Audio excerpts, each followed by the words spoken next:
Hi, everyone, and welcome to another episode of the Human Factor Security Podcast. With me, your host, Jenny Radcliffe, the People Hacker.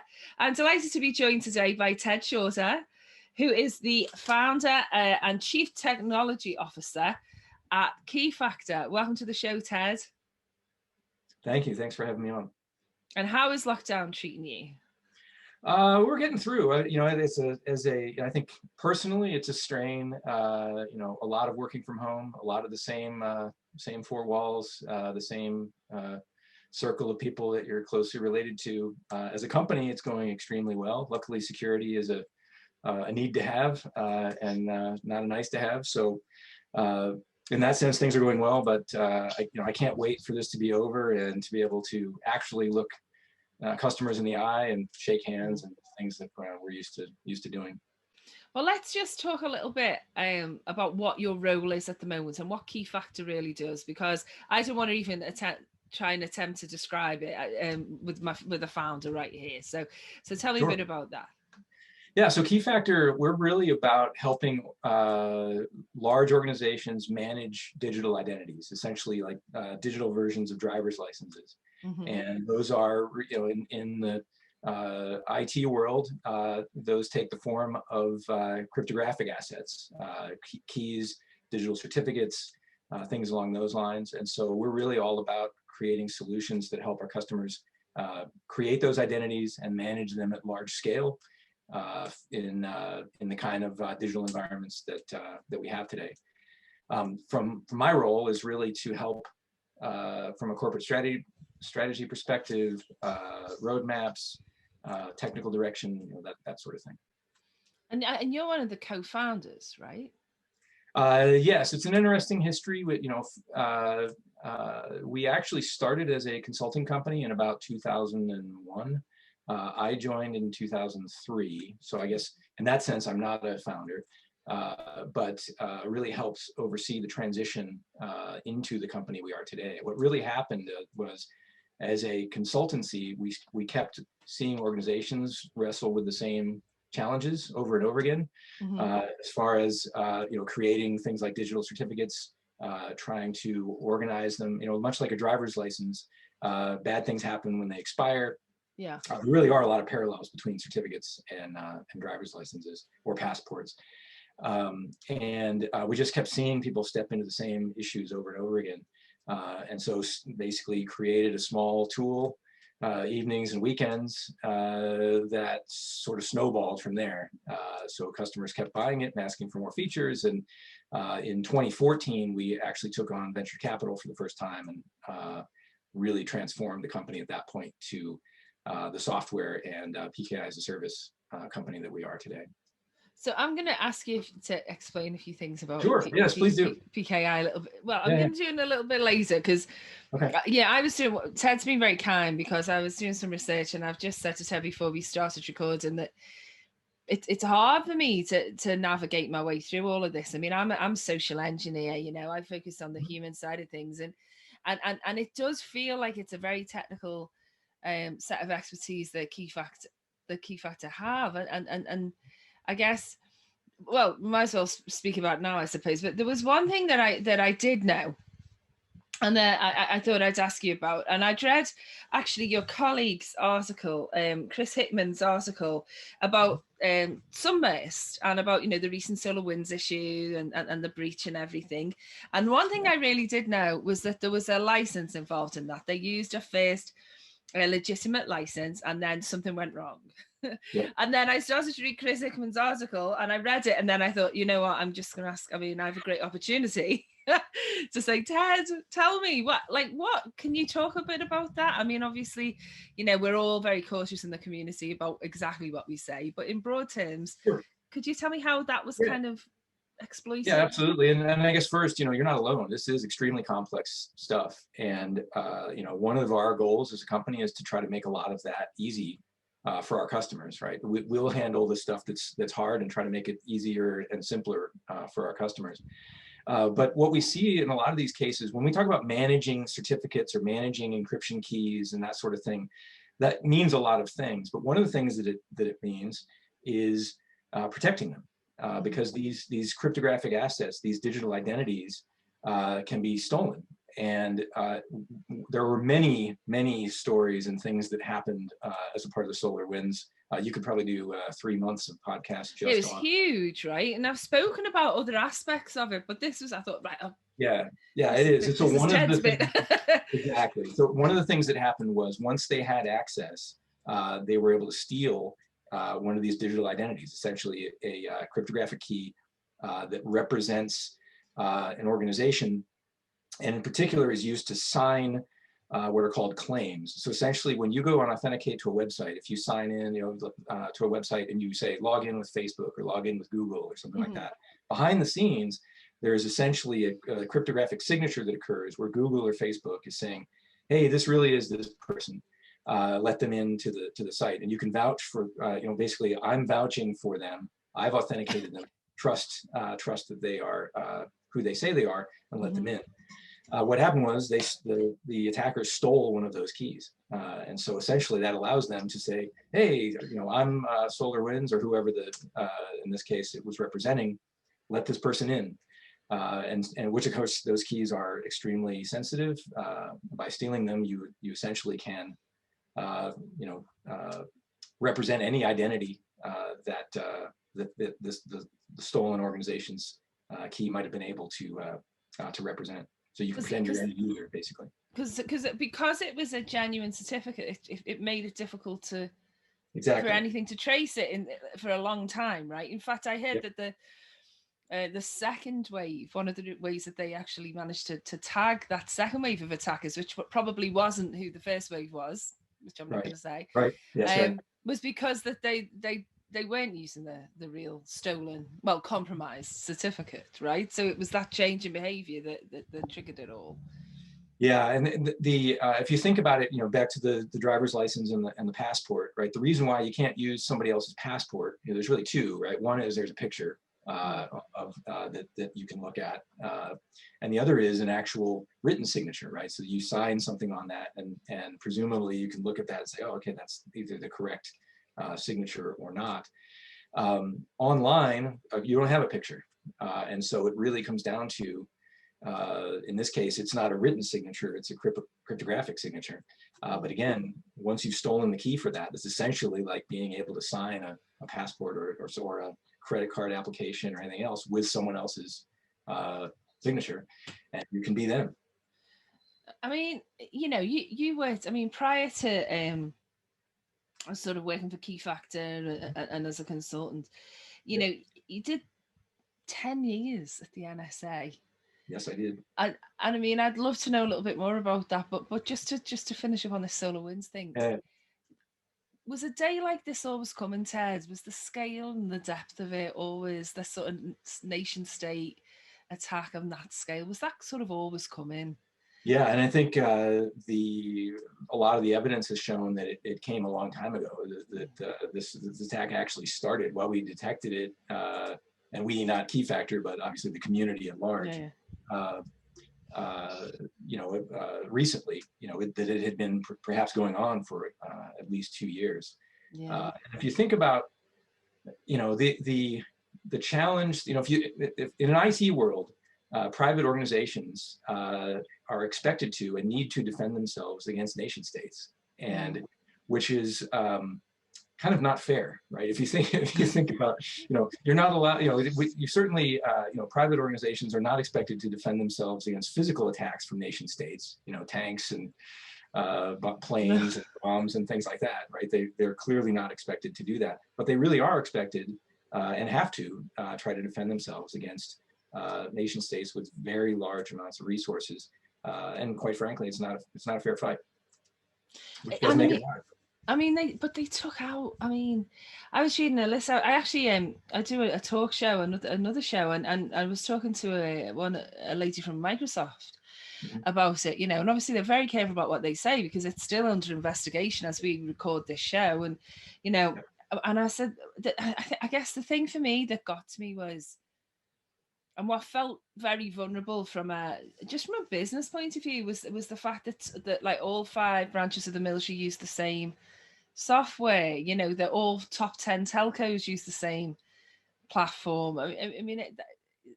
Is that something that we can minimize? And is there something we could do about that? Because if it was a physical element of a supply chain, I used to work in supply chain a long time ago, and we'd have been careful about dependency on one vendor, just because if that vendor went out for some other reason.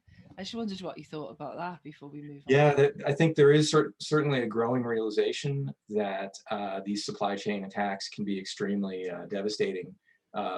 Supply chains are important, right? They allow organizations to specialize, right? And clearly Keyfactor specializes, we do what we do extremely well.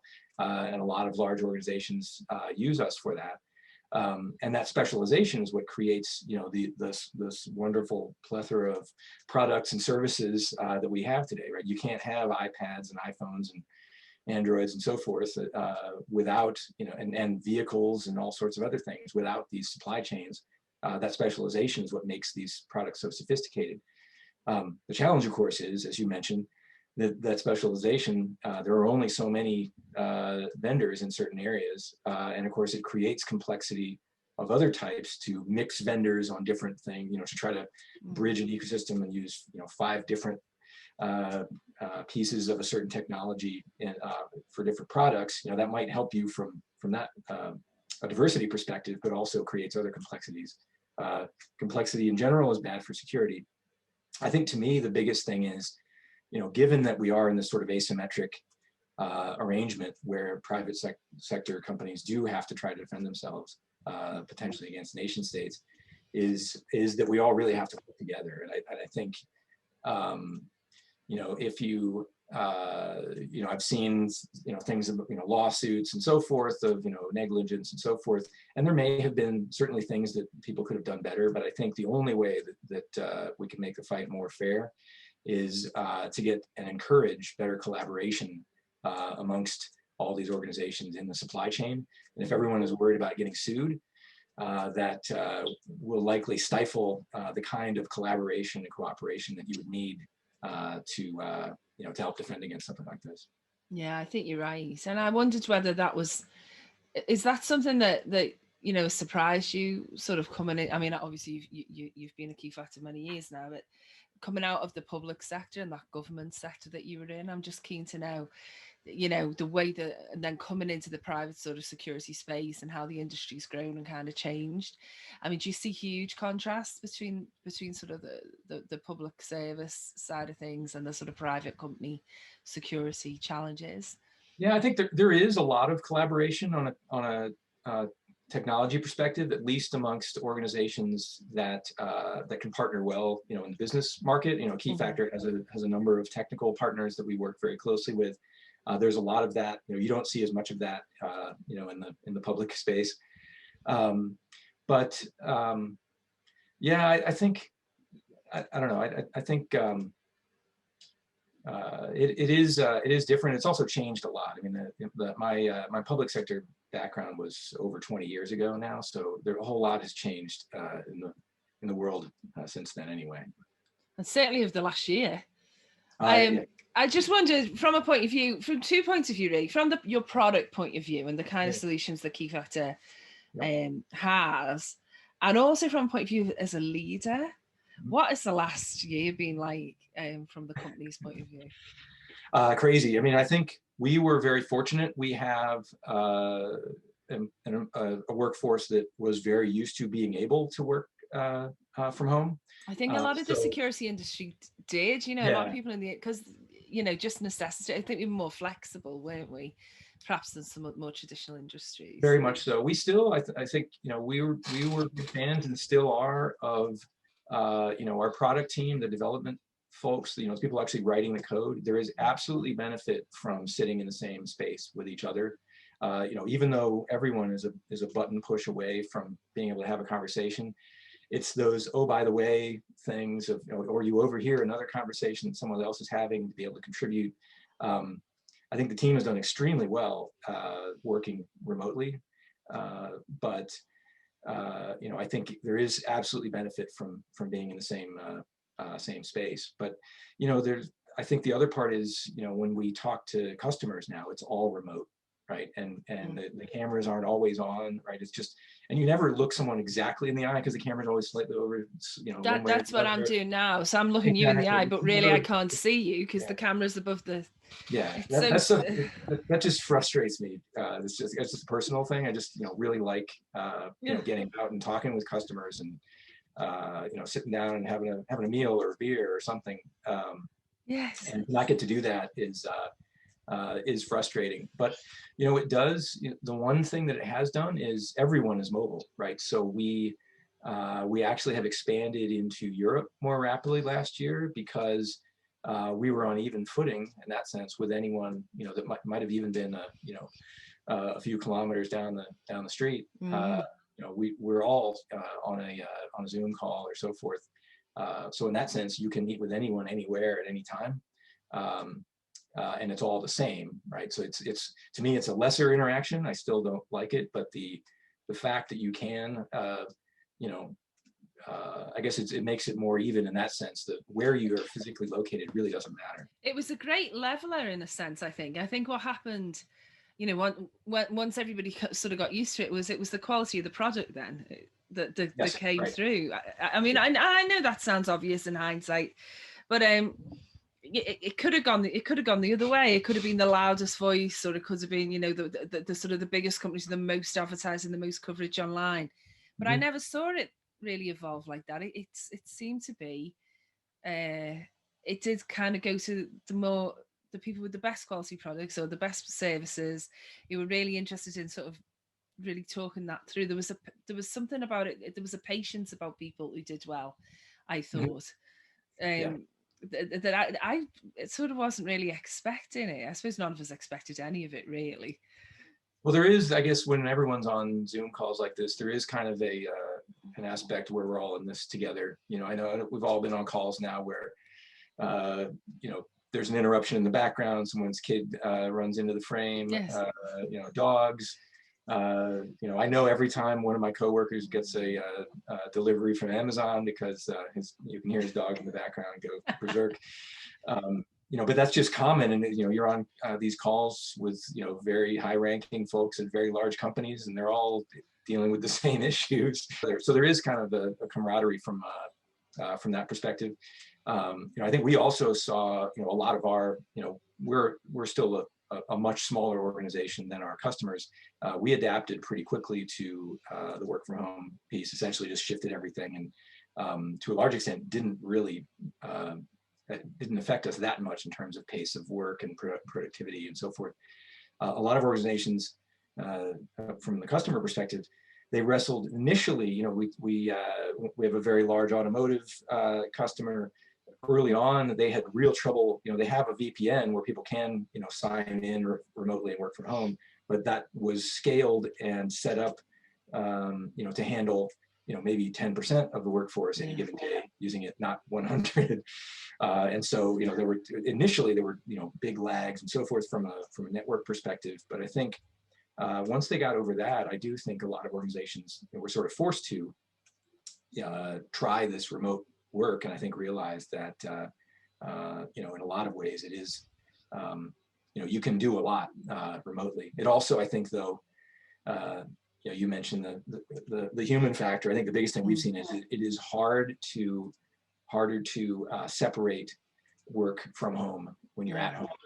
But you guys introduced a great initiative here, didn't you? Yeah. Is it every second Friday or something? Everyone gets a day off.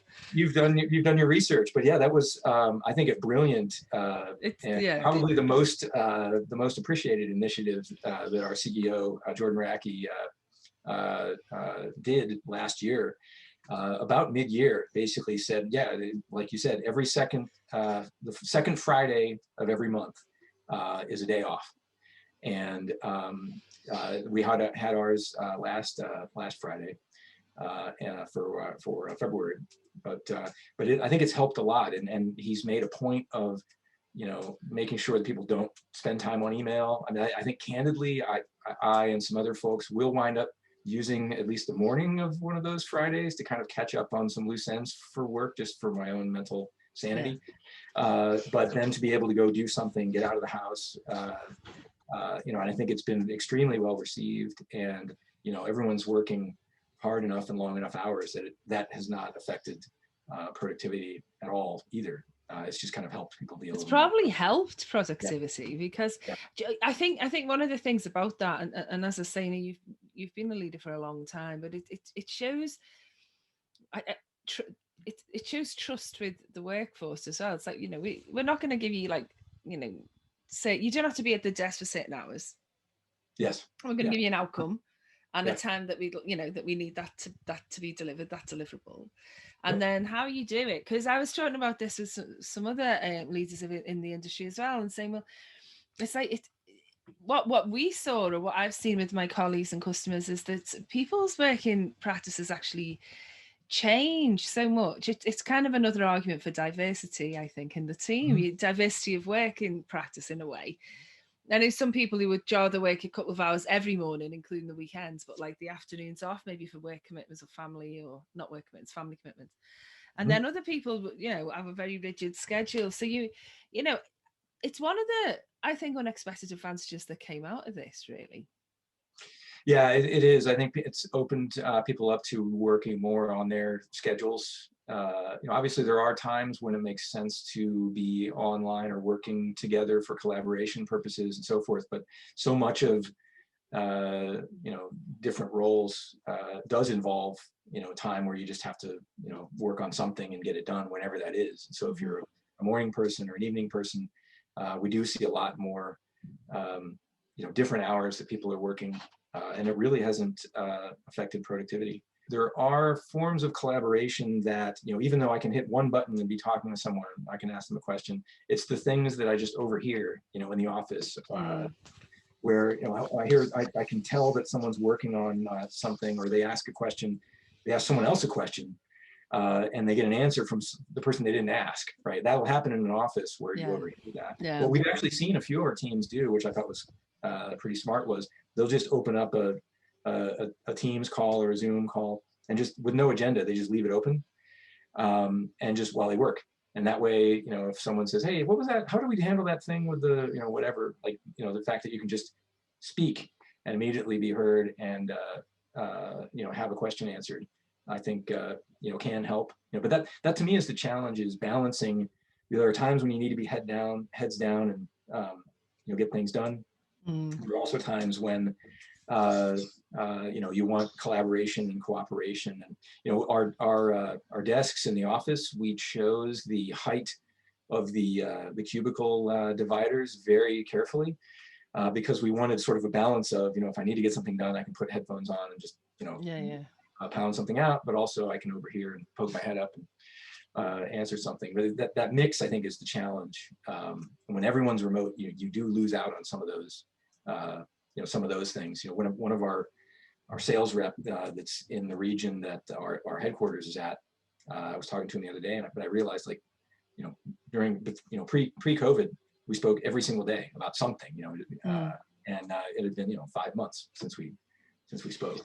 It's that kind of stuff. The other thing that we've done is we've actually set up random one-on-ones. So basically, and we have a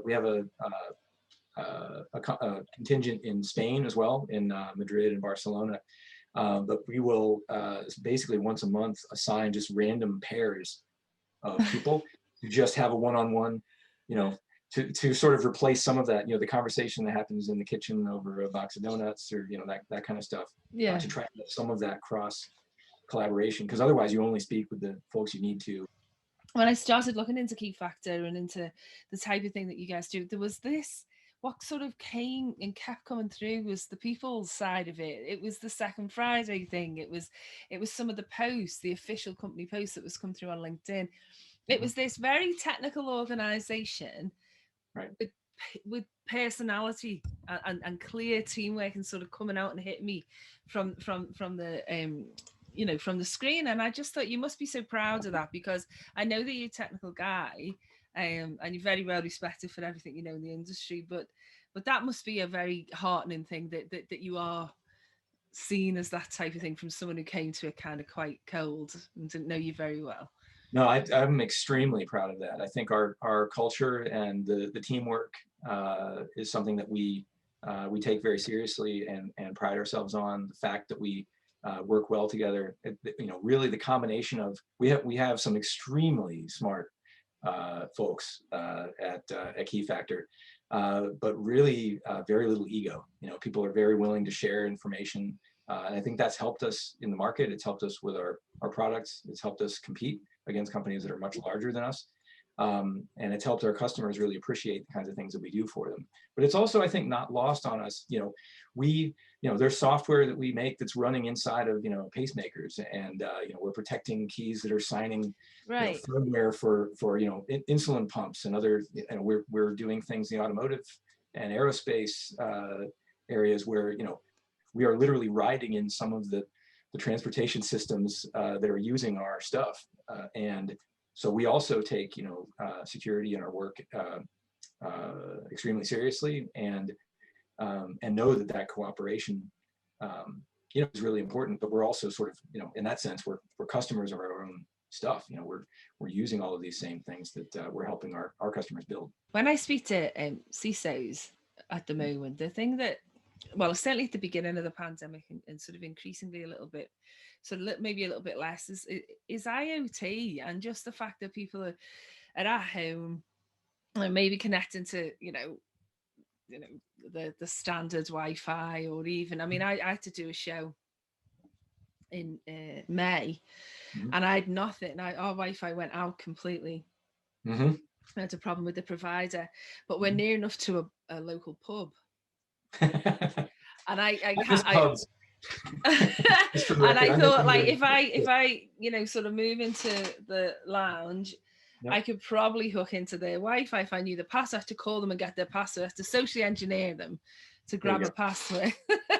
But it's not just that. I just saw the other day, we've got a case in the UK where there's access to cameras in kindergartens has come out, and and there's it's sort of the threatscape has got so much more diverse and broader, hasn't it, with everyone working from home. And I thought that IoT was probably one of the things that maybe people were starting to learn now wasn't as secure. I guess we knew in the industry it wasn't, but the amount of things that are connected, people maybe didn't realize. Yeah, there's a lot of good reasons to build that connectivity into things. Connected vehicles, connected webcams. There are a lot of good things. Connected fridges. Connected kettles, toasters. Yeah, there is almost no limit. I was actually at a conference having breakfast with someone, and just struck up a conversation and asked him what his company did, because I recognized the name, but I couldn't quite place it. They made manhole covers. Oh, yeah. For sewers. And I kind of jokingly said, "So you're working on an IoT thing, and he said, "Actually, we are." So yes, there is connected manhole cover. I suppose that makes sense. Yeah, there is nothing you can think of that isn't connected, I think, at this point. But that connectivity, what's happening is it's forcing, engineers and folks who are used to building widgets and other things to think about security, right? And it's a muscle that they really haven't had to flex. And they make wrong decisions from time to time. It's the sort of thing that once you've designed a device that's using cryptography incorrectly or some other design mistake, it's very difficult to correct. And so we do work pretty hard to try to get in touch with folks as they're designing. A lot of these sort of first-gen devices have been hacked. We're working with a lot of these folks in the medical space, in the automotive space, aviation, and so forth. The next go-round, trying to apply some lessons learned, do things much better. Some of that is, we see if you're going to, a lot of times, maybe you put some cryptographic key on a device.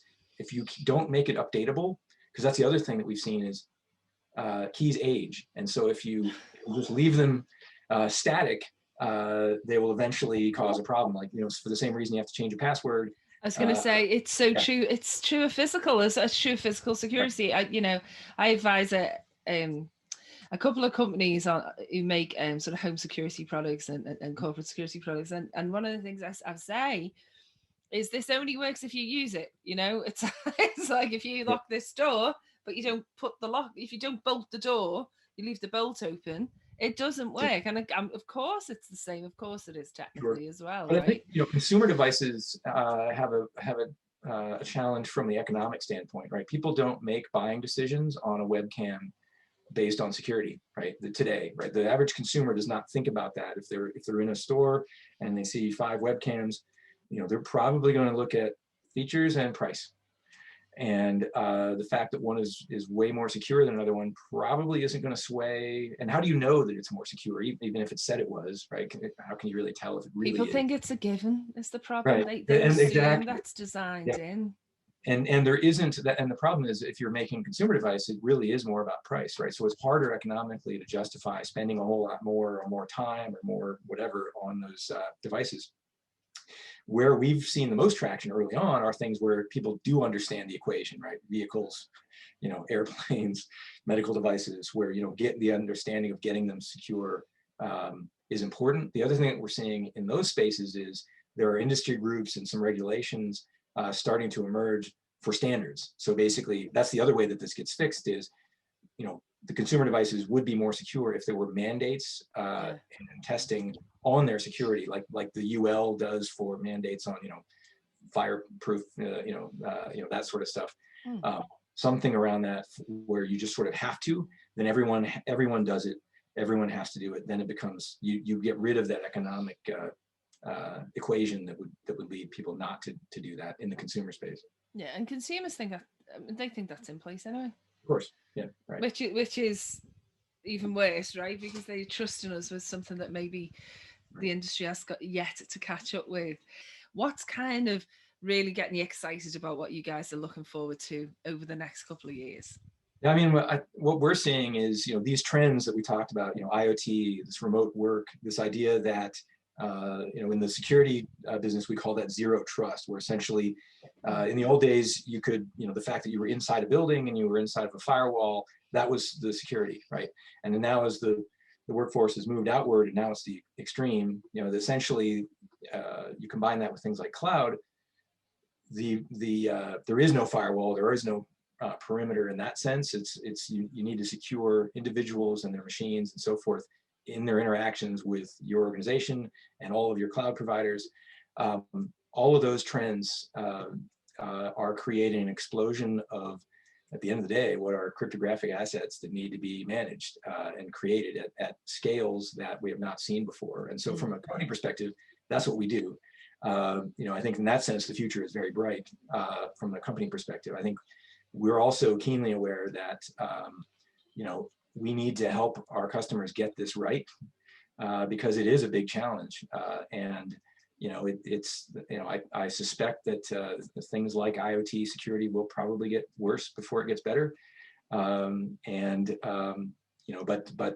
we at least want to be on the right side of the fence, helping customers as best we can to address the challenges that they're seeing in all these trends. So from that perspective, we're going to see, more keys, more certificates, more digital identities, probably more breaches, more challenges, in the near future, but hopefully we'll figure this stuff out eventually. Well, I think you're pretty well pleased to do it, Ted. And, I'm glad that this type of stuff's in the hands of you guys, because I know that you take it seriously, but that you've got us all in mind. So I appreciate the interview. I appreciate you coming on the show and for everything that you do. And I do hope that you stay safe. I look forward to hearing more about Keyfactor in the future. But for now... Well, and thank you very much for having me. Oh, yeah. Well, for now, thank you so much for being on the show. Ted Shorter. Yeah, thank you.